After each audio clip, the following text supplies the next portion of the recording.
All right, well, here we are. Daniel chapter 8 for our Sunday evening Old Testament studies here. We're in the prophetic portion of Daniel.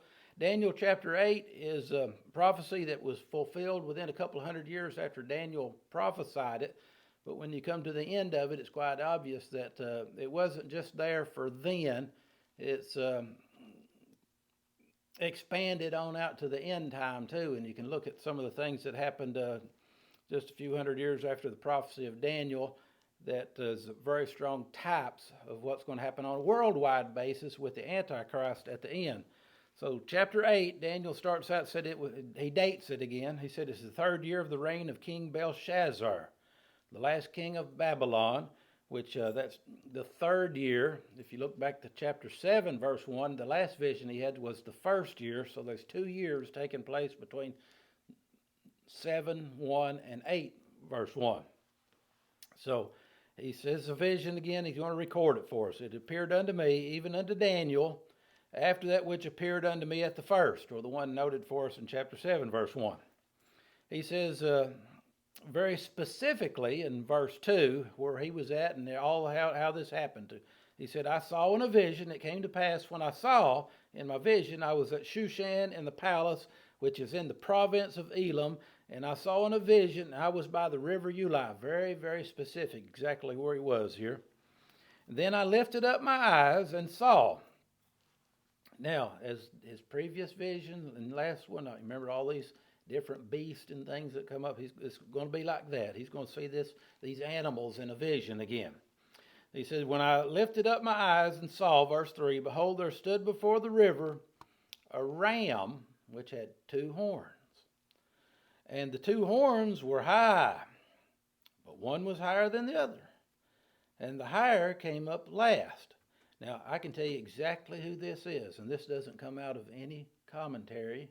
This comes out of this chapter. When we get on over to the end, the Bible's going to interpret this itself. So I'm going to go ahead and tell you what the Bible's going to tell us about this. This ram, which had 2 horns, is the same entity as in way back early in the book. He saw the vision that had a head of gold, which was King Nebuchadnezzar, and then 2 arms, the Medes and the Persians, of silver. And then in the last chapter or so, we had the beast that they were represented by, the Medes and the Persians, these different kingdoms which were come upon the earth. So this is the Medes and the Persians again. Of course, that was really important in Daniel's day. That's who they were all dealing with at the time. And he said this ram had 2 horns, like the 2 arms, the Medes and the Persians. But the 2 horns were high, but that's powerful. Horns are power. But one was higher than the other. That's the struggle that's going on between the Medes and the Persians for the dominance too, is their coalition. And the higher came up last. I saw this ram pushing westward, northward, and southward. That's how their army did. They were conquering westward, northward, southward. It's easy to interpret prophecy today because we're looking back at what happened historically and see how Daniel was absolutely right. So that no beast might stand before him, neither was there any that could deliver out of his hand. And he did according to his will and became great. And as I was considering, behold, a goat came from the west. On the face of the whole earth, a goat that's moving, a big goat moves really fast. He's so fast it looked like he wasn't even touching the ground. And the goat had a notable horn between his eyes. Now what Daniel is prophesying is going to happen in the relatively near future, if you can count 2 or 3 centuries in front of it as relatively near future for Daniel, was how the kingdom of the Medes and the Persians, it's not going to last forever either, because the Greco-Macedonian culture is going to come in and going to conquer them, and being led by the king Alexander the Great. So, who is the notable horn within between the eyes of this goat that's going to stomp the ram, which is the Medes and the Persians. He came to the ram that had the 2 horns, the Medes and the Persians, which I had seen standing before the river, and ran into him in the fury of his power. The Macedonian army did. And I saw him come close unto the ram. And he was moved with choler or anger or rage against him, and he smote the ram and brake his two horns. He's prophesying the end of the Medes and the Persians dynasty. And there was no power in the ram to stand before him. But he cast him down to the ground and stamped upon him, and there was none that could deliver the ram out of his hand. Therefore the he-goat that had just conquered the Medes and the Persians, he waxed very great, he grew great. And when he was strong, the great horn was broken. In the strength of that kingdom, the king, Alexander the Great, history tells us that Alexander the Great was 30 years old. And he sat down and he cried because he said, there are no more kingdoms to conquer. But shortly after that, he died because he drank himself to death. So there came out the little horn, Alexander. He waxed great toward the south, toward the east, and toward the pleasant land, which is Jerusalem, by the way, the pleasant land, Israel. Wait a minute, I skipped a verse, didn't I? Verse 8, I think I got to. The he-goat waxed very great, and when he was strong, the horn was broken. That's Alexander. And in his place, this is important, I don't want to skip this, the bottom of verse 8. Because when Alexander died, the kingdom was split into 4 of his generals. This is history, but for Daniel, he is prophesying it in the future. It came up 4 notable ones toward the 4 winds of the heavens, the east, west, north, and the south. And out of one of them, verse 9 says, came forth another little horn. And this little horn is the one that really does damage to Israel. Antiochus Epiphanes is who history notes him. And he's going to come in a prophecy here. He was a historical figure now, and he did some very terrible things in Jerusalem and Israel. But the Bible's going to indicate that, hey, this is the one we need to pay attention to. This other stuff was historic, but this one is too. But he's also a historical character that's showing us things prophetically about the Antichrist that's coming at the end. Because what did he do? Well, the little horn that came out of the 4 generals, he waxed exceeding great and toward the pleasant land, toward Israel, verse 10. And it waxed great, he grew strong. Verse 10 is kind of interesting to me. I think verse 10 is something to show us that everything you see on earth ain't what's going on. There's stuff going on in the spiritual realm too. Where there's stuff going on earth, there's also battles going on behind the scenes in the invisible realm. So he waxed great even to the host of heaven and cast down some of the host of the stars to the ground and stamped upon them. So he was growing strong, and there's a spiritual battle going on too. And he magnified himself to the prince of the host, or he magnified himself against God. And by him, the little horn that history tells us is Antiochus Epiphanes, by him the daily sacrifice was taken away. Now this is hundreds of years in advance for Daniel, but we look back and it's something that happened in those 400 years between Malachi, the last book of the Old Testament, and Matthew, the first book of the New Testament. It's when they came in and Antiochus Epiphanes sacked the temple, and he was such a hater of the people of God and God himself that he went in there and he took one of the most defaming things that he could do to the Jewish people. Remember, the swine was considered unclean by them. He sacrificed a swine on the altar in the temple in the Holy of Holies there to defame and defile the temple. So that was an abomination that makes desolate. By him, the daily sacrifices were taken away. As verse 11 was, by him the daily sacrifice was taken away, and the place of his sanctuary, I think this is the place of God's sanctuary, was cast down. He destroyed it. And by the way, if you want to read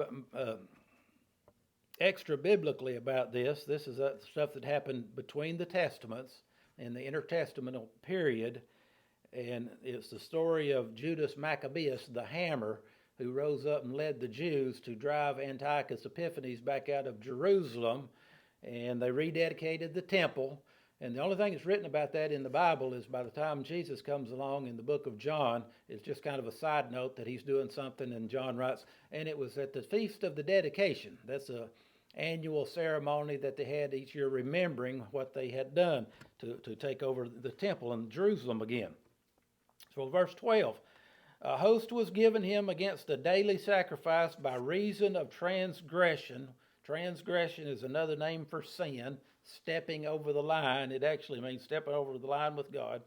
By reason of transgression, and it cast down the truth to the ground, and it practiced and prospered. So it grew strong. That's what Daniel's saying would happen to Antiochus Epiphanes when he comes in the future, that little horn.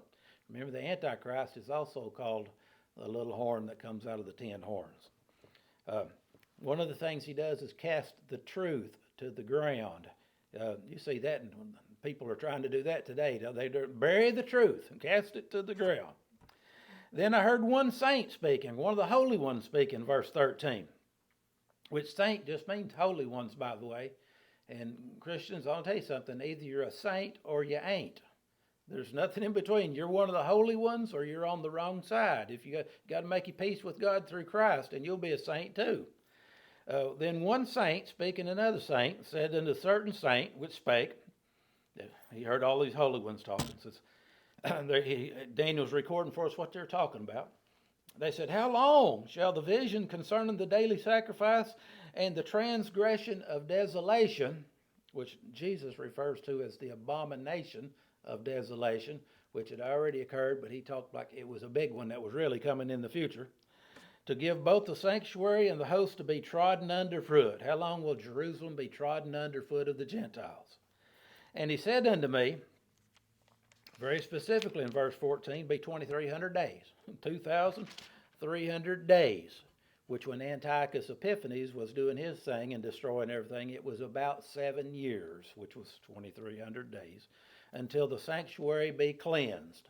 That's the Judas Maccabeus bringing his armies in for the Jews and driving Antiochus and his armies back out. Verse 15, so it came to pass when I, even I, Daniel, had seen the vision and sought for the meaning, then behold, there stood before me as the appearance of a man. Daniel said, I didn't know what any of this stuff meant, but all of a sudden there was a heavenly being standing before me. And I heard the man's voice between the banks of the Uli, which called. I don't know, but if he's standing between the banks of the river, it sounds like he's walking on the water, don't he? And he called and said to somebody named Gabriel. And this is the first mention of Gabriel that we find in the Bible, the archangel. He said, Gabriel, make this man to understand the vision. Verse 17, so he came near where I stood, and when he came, I was afraid, and I fell upon my face, Daniel said, but which, by the way, when people come into the presence of God in the Bible, you ever notice that? They always fell upon their face. I'm kind of leery of these people today that they see these visions of the Lord and they're talking to him face to face. Well, in the Bible, even the saints of God, they fell on their face when they were in the presence of the holiness of God. Daniel said, I fell upon my face, but he said unto me, understand, O son of man, for at the time of the end shall be the vision. Now, this is stuff that happened after Daniel's day, but I think what we're getting here is like, but that wasn't the total fulfillment of it. A lot of prophecy was like this partial fulfillment or type of the ultimate fulfillment that's still out in the end time. Now, he was speaking to me in verse 18. I was in a deep sleep on my face toward the ground, and he touched me and set me upright. And he said, behold, I'll make thee know what shall be in the last end of the indignation, or the last end of the time of wrath. For at the time appointed, the end shall be. See, we're starting to look farther on out here now in front of us. And so he said, the ram which you saw having the 2 horns are the kings of Media and Persia. See, that's where I got my interpretation at. He's also the arms of silver and the beast that we saw in the last one. And the rough goat is the king of Greece. And the great horn that you've seen between his eyes is the first king, Alexander the Great.